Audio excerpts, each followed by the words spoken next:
Welcome to Israel Now News. I'm Yochanan El-Rom. And I'm Erin Viner. In our top story, Israeli Prime Minister Benjamin Netanyahu is calling on the world to unite in the struggle against Islamic terrorism. The premier said that both Sunni and Shiite Muslims are working to eliminate freedom, the State of Israel, Western countries, and other nations. The premier said it is unacceptable that European leaders seek to appease Iran with conciliatory talks, even as Tehran is trying to carry out terrorist operations in their countries, attacks which Israel has helped to thwart. Netanyahu said the time has come for international governments to join the strong and clear effort by U.S. President Donald Trump to confront the rogue Islamic regime's state sponsorship of terror. Angry rhetoric against the United States by the Palestinian Authority has reached unprecedented levels. A spokesman for Mahmoud Abbas, Nabil Abu Rudneh, said that the U.S. administration's positions have poisoned Palestinian-American relations. Senior official Saeb Erekat declared that his people no longer consider America a partner in the Mideast peace process. He also voiced doubt that the White House will present its long-awaited peace plan anytime soon, and he accused President Trump of instead trying to unilaterally impose the terms of any future deal. Ramallah has been enraged in recent weeks following the ordered closure of its office in Washington, reported freezing of all PLO bank accounts in the U.S., and cancellation of the visa that permits the PA representative and his family to remain in the country. The Trump administration also severed the flow of American taxpayer dollars to the PA, as well as to the UN Agency for Palestinians. Yochanan has more for us about that. Yes, Aaron, the United Nations Relief and Works Agency is now soliciting additional funding from Gulf states and European partners to make up for the $200 million shortfall caused by the cutoff in U.S. aid. UNRWA Commissioner General Pierre Kralenbuhl said it is essential to reach out to other countries, specifically Arab League member states, to resolve the cash crisis. Saudi Arabia, the United Arab Emirates, and Qatar have pledged to give $50 million donations each, while Japan, India, and China will provide new or increased support. There's been widespread grief and outrage over the murder of a 45-year-old Israeli-American citizen who was stabbed to death near a shopping center in Gush Etzion. The victim, Ari Fold, was the father of four. He was a staunch supporter of the Jewish state and deputy head of the Standing Together advocacy group. Before succumbing to his wounds, Fold and two other bystanders chased down and shot the Palestinian assailant, who was captured and hospitalized in moderate condition. Palestinian terrorist groups in Gaza released a joint statement praising the murder as a heroic operation. Israeli Defense Minister Avigdor Lieberman expressed the nation's condolences to the Fold family and vowed to continue the fight against terrorism with an iron fist. Regional Council head Shlomo Neiman called on the Arab community to live in peace with their neighbors and understand that terrorism will never uproot the Jewish people from their biblical heartland. 3 Arab men were arrested on suspicion of setting fire to an Israeli nature reserve near the Dead Sea. Some 125 acres were burned, killing wildlife and severely damaging rare species of plants. 16 Israeli firefighting teams and 4 aircraft were called in to battle the blaze. The Nature and National Parks Protection Authority said rehabilitation of the reserve is expected to take several years. Brussels has finally completely broken off relations with the Palestinian Authority's Ministry of Education over its honoring of terrorists. A government spokesman unequivocally stated that as long as school names are used to glorify terrorism, Belgium can no longer cooperate with the PA ministry, nor will it fund the construction of additional facilities. Last year, Brussels froze $3.8 million in aid upon discovery that an elementary school that it supported was named for arch-terrorist Dalal Mughrabi. The Fatah PLO member is celebrated as an Islamic martyr and hero among many Palestinians for her role in the 1978 murders of 38 Israeli civilians, including 13 children. As strong accusations of anti-Semitism continue to plague Britain's Labour Party, the country's former chief rabbi addressed the upper house of Parliament regarding the issue. Rabbi Jonathan Sacks told the House of Lords that the road to tragedy begins when Jews are made the scapegoat for problems for which all sides are responsible, whether Jews are targeted as a religion, a race, or as the State of Israel. He said the greatest danger faced by any civilization is collective amnesia, and that it cannot be forgotten that more than 1,000 years of Jewish history in Europe included forced conversion, the Inquisition, expulsion, pogroms, and ultimately the Holocaust. Rabbi Sachs stressed that hate becomes dangerous when it moves from the political fringe into a mainstream party and its leadership without a drop in public support, while those who protest against it are vilified for doing so. After nearly 8 decades, a priceless artwork stolen by the Nazis is now in the possession of its rightful Jewish heir.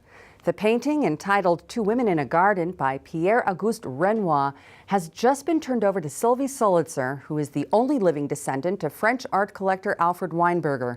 Before fleeing German-occupied Paris during World War II, Weinberger stored the Renoir in a bank vault with other artwork that was seized by the Third Reich in 1941. He died without ever seeing any of his missing property again. When the Impressionist painting turned up at an auction in 2013, international legal efforts, including by the FBI, convinced the current owner to voluntarily give it up. Solitzer tearfully said that the painting's return was important for the memory of her family and that her grandfather would consider it justice.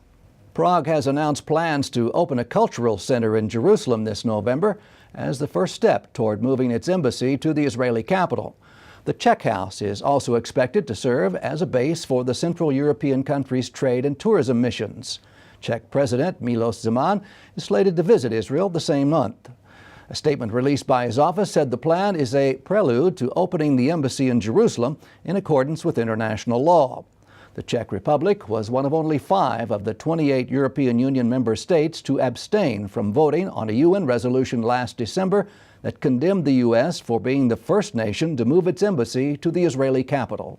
England's National Health Service has just announced that pediatric cancer patients will be offered a new Israeli treatment that it's calling a revolutionary game changer. The breakthrough, known as CAR-T personalized leukemia therapy, was devised by Professor Zelig Eshar of Israel's Weizmann Institute. It has been hailed by scientists worldwide as one of the most significant advances in curing cancer for decades. The patient's own white blood cells are extracted, genetically re-engineered, and then re-injected back into the body where they multiply and attack tumors while leaving healthy tissue unaffected. Clinical trials show a 94% success rate for people with no hope of survival who then went into full remission after undergoing the Israeli adoptive cell transfer process. Professor Eshar says that he's now hoping to expand his laboratory research to target additional types of cancer. Underwater archaeologists are working off the coast of Israel to preserve relics near the 5,000-year-old port of Dor, which was once a thriving trade hub for many of the Mediterranean's ancient civilizations. The initiative was launched because of the nearby installation of the Leviathan gas pipeline that is due to begin production late next year. So far, scuba diving teams and a remote-controlled robot have uncovered a treasure, earthenware jugs, anchors, and even the remains of wrecked ships belonging to marine traders throughout the ages, from the Phoenicians to the Romans. The Leviathan gas field was discovered about 8 years ago, about 75 miles off Israel's coast. The pipeline is being buried 65 feet below the seabed to minimize any environmental impact on the surroundings. Development of the vast gas field will be the largest energy project in Israel's history. This week, Jews around the world will dwell in tabernacles as commanded by the Bible in Leviticus chapter 23. It's truly a special time in Israel where makeshift booths can be seen in yards, porches, and patios. The Bible instructs Jews to take up the 4 species, which include a palm branch, etrog, myrtle, and willows. The festival of Sukkot has also become the most popular time for Christians to travel to the Holy Land in fulfillment of the words of the prophet Zechariah, who said that it shall come to pass that all nations would come up to Jerusalem to worship the King, the Lord of hosts, and to keep the Feast of Tabernacles. We get more about that from Aaron. Yes, Yochanan, that's right. Thousands of Christians are currently visiting Israel and participating in the Feast of Tabernacles hosted by the International Christian Embassy Jerusalem. This mega event has become a beacon of Israeli Christian cooperation and is attended by Israeli parliamentarians and Christians from around the world. The festival concludes with a march throughout the holy city of Jerusalem, with Christians and Jews waving Israeli flags together and singing the national anthem of the Jewish state. Sukkot is a marvelous and exciting time to visit the Holy Land. And we at Israel Now News would like to invite you to join us here next year. Wishing you happy Sukkot, or as we say in Hebrew, Chag Sukkot Sameach.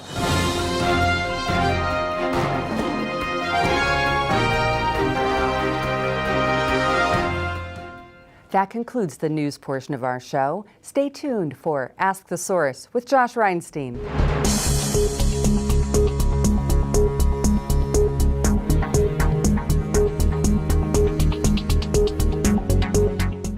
Hello and welcome to Ask the Source. I'm your host, Josh Reinstein, and we're here on a beautiful sunny day on our rooftop studio in Jerusalem. My guest today is Dan Diker.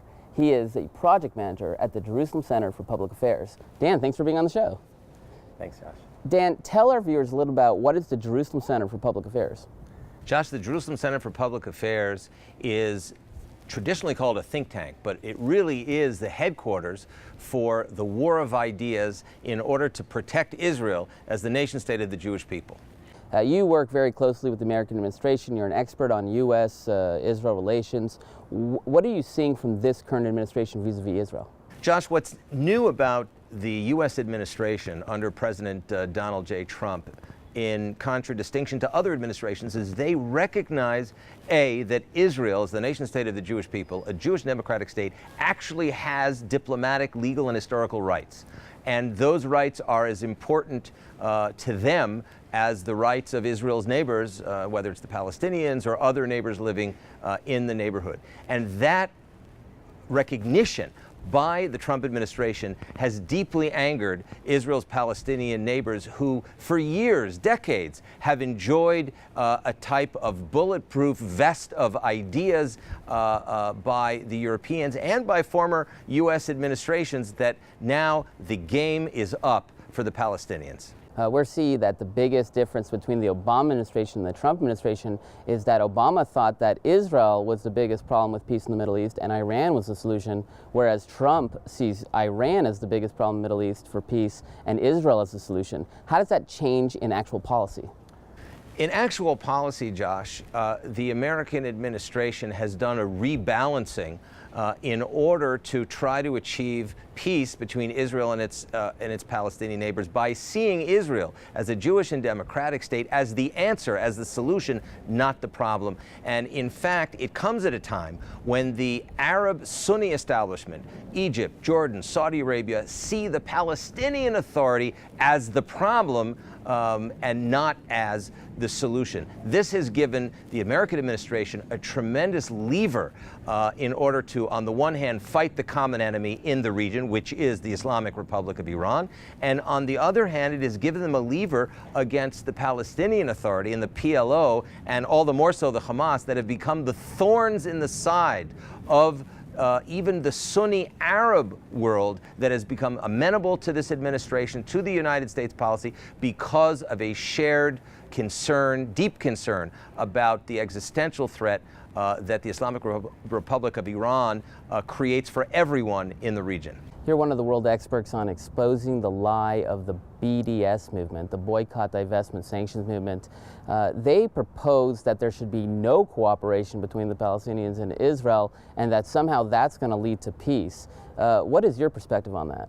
Josh, again, the United States administration has to be mentioned here because it is unprecedented the degree to which President Trump and his distinguished advisors, Mr. Greenblatt and Mr. Friedman, the ambassador, the U.S. ambassador to Israel, as well as Jared Kushner, the senior advisor to the president, have understood that BDS is the problem, that BDS is a form of non-military warfare whose goal is not only economic but is political, and the goal is to subvert the state of Israel, cause its destruction from the outside and its implosion from the inside, and replace it with the 23rd Arab Muslim majority state.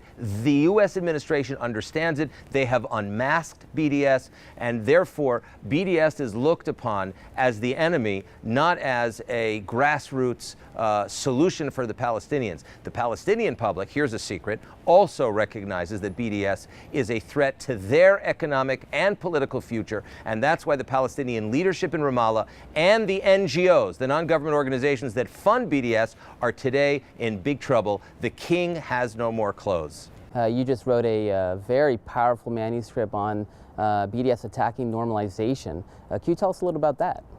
Josh, for the first time, and it took us nearly 3 years of research at jcpa.org, we published a book together with Palestinian co-authors called Defeating Denormalization, the Palestinian-Israeli Path to Economic Prosperity. And for the first time, we have Palestinian writers from parts of Judea and Samaria who say no to BDS, yes to normalization, and yes to a shared future. This is the first time that Palestinians themselves, managers of companies like SodaStream, that just was sold for $3.2 billion to PepsiCo, are writing publicly that Israel is their solution, and working together with the Jewish state will benefits the Palestinian people, and that's the direction that we all should be going in. The U.S. administration realizes that. The book captures that, and if you want to see what the Palestinians are saying, and by the way, what Daniel Birnbaum, the CEO of SodaStream himself, who wrote an article for the book, is saying, come to jcpa.org and look for Defeating Denormalization. You'll see everything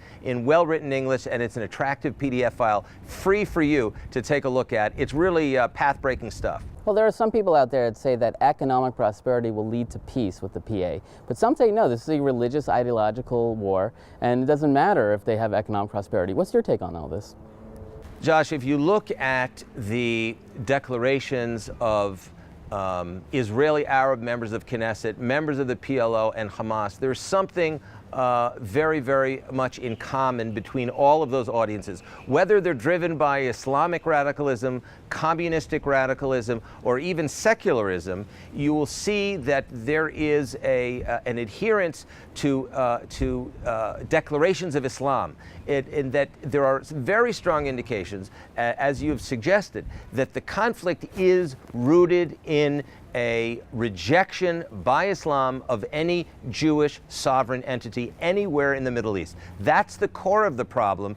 Unfortunately, it has masqueraded as a territorial problem. It is not a territorial problem. It is a problem of Islam that refuses any Jewish sovereignty anywhere in the Middle East. And that's where the book is very, very different, because the book says at the end of the day, people on the ground are practical, and Palestinians and Israelis want to be good neighbors, and that's why we're hopeful, as the U.S. administration has become, and they've reviewed the book carefully, that this is the direction. Economic peace is the direction that both peoples want to go to on the ground. Dan, there are literally tens of millions of people watching this show. What message do you have for our viewing audience? Josh, the message that I have for your wonderful viewing audience of tens of millions of people around the world is that the Holy Land is in a very, very important and critical juncture in its thousands of years of life, but in its modern recreation, reestablishment since 1948, the nation state of the Jewish people is stronger than ever, it's resilient more than ever, it's freer than ever, and Christians around the world have to come to the Holy Land in order to it to be embraced by the Christian reality, and by 2,000 years of Christianity that the Jewish people and the Jewish government of Israel is protecting for our brothers and sisters around the world, and the Christian communities all over the world, that you should enjoy and be protected in the shade of the wings of God, as well as we very much would like to have you here with us in the state of Israel as our very much our blessed visitors. Israel has never been stronger and never been more optimistic, despite the threats, strategic and tactical, around us on every border. We're doing well, and we need you with us.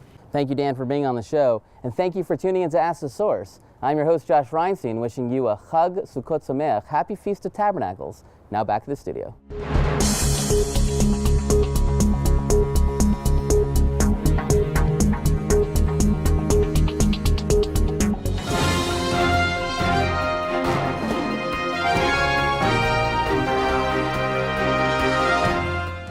Up next, the return to Zion with Karen Hayesod.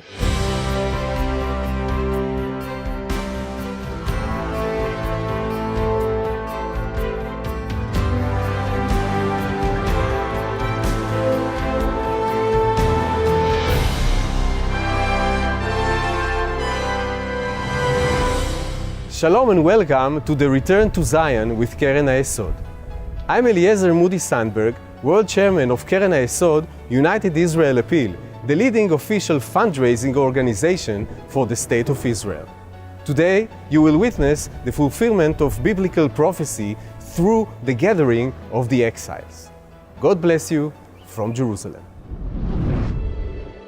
Those who dreamed about the Jewish state, those who survived the Holocaust and found in Israel the anchor, the security, those who wrought the historical miracle and against all odds established a state, those who stepped into the breach and defended the young Jewish state, so many of them paid with their lives, those who arrived in the homeland to their new home, those who propelled Israel forward step after step, those who stand at the technological vanguard, and the loyal partners who ensure the continuation of the Zionist enterprise. All those are Keren HaYesod, because Keren HaYesod is Eretz Israel.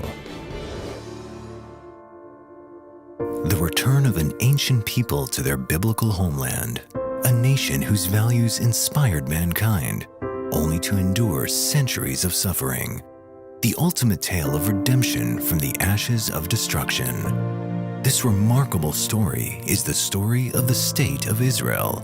It is also the story of Keren HaYesod. Thanks to the dedication of Keren HaYesod supporters, huge resources were available to make the State of Israel a reality.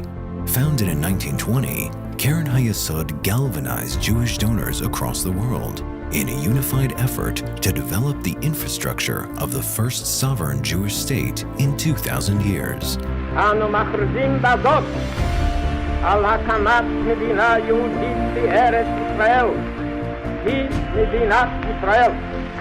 By the time the State of Israel was born in 1948, Keren HaYesod's funds had been the driving force behind the establishment of over 900 communities in the Jewish homeland. Its donors helped found many of the iconic institutions we know today, including the Hebrew University and Israel's Philharmonic Orchestra, ensuring that as Zechariah envisioned, Jerusalem's streets would once more be filled with boys and girls at play. Keren HaYesod's supporters also helped rescue tens of thousands of desperate Jews fleeing a burning Europe, bringing them to the sanctuary of the land of Israel. Ezekiel's prophecy of bringing dry bones to life had been fulfilled.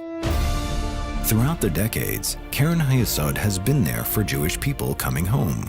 In the 1950s, by financing the creation of still vibrant cities, Eilat and Sderot, bringing to life Ben-Gurion's vision of making the Negev desert bloom. In the 1960s and 70s, raising funds and providing a lifeline for the country's development during wartime. And at the close of the century, helping to bring immigrants from the four corners of the earth in a modern-day exodus, rescuing tens of thousands of Jews from Ethiopia and 1 million Jews from the former Soviet Union, delivering them from danger and distress.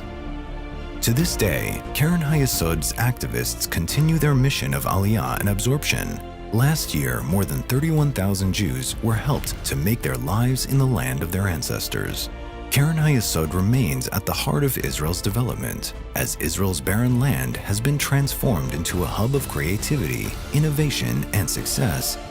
Keren HaYesod's supporters have been there every step of the way.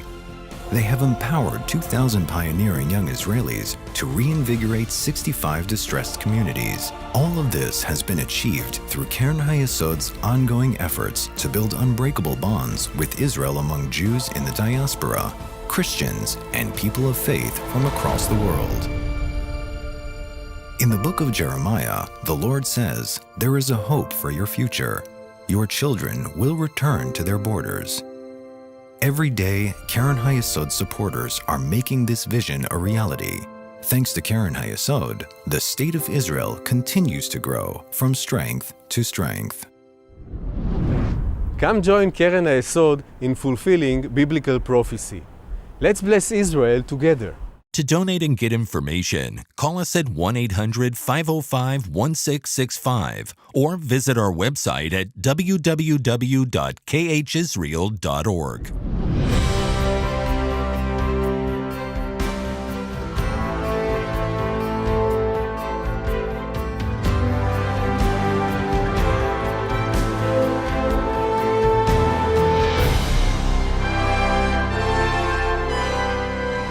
During the recent Gaza riots, Israel was accused of wantonly, willfully shooting Palestinians who were merely peacefully protesting for better conditions. It was alleged that there was a humanitarian crisis in Gaza caused by Israel's blockade of Gaza. None of this is true.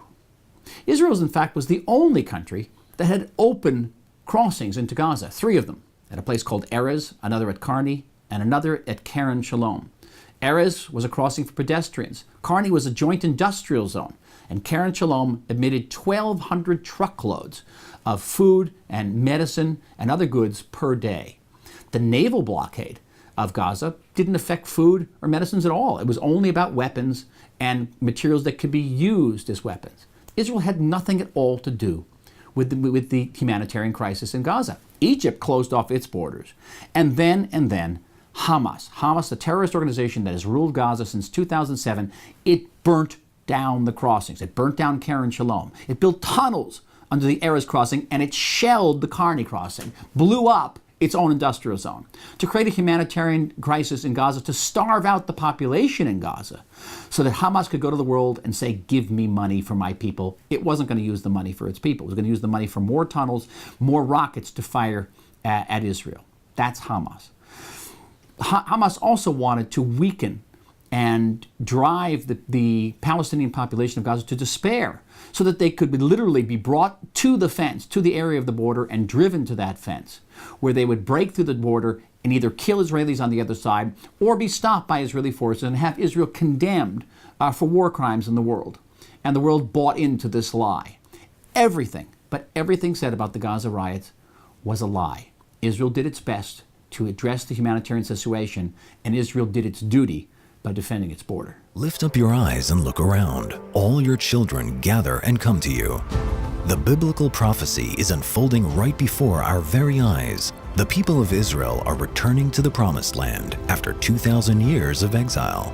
But millions of Jews are still longing to come home. Anti-Semitism threatens many of the Jews. We must rescue them before the window of opportunity slams shut. Bless Israel by supporting Keren Hayesod United Israel Appeal, the leading official fundraising organization for the State of Israel. Together, we can fulfill the prophecy of the Bible. Let us bless Israel together. To donate and get information, call us at 1-800-505-1665 or visit our website at www.khisrael.org.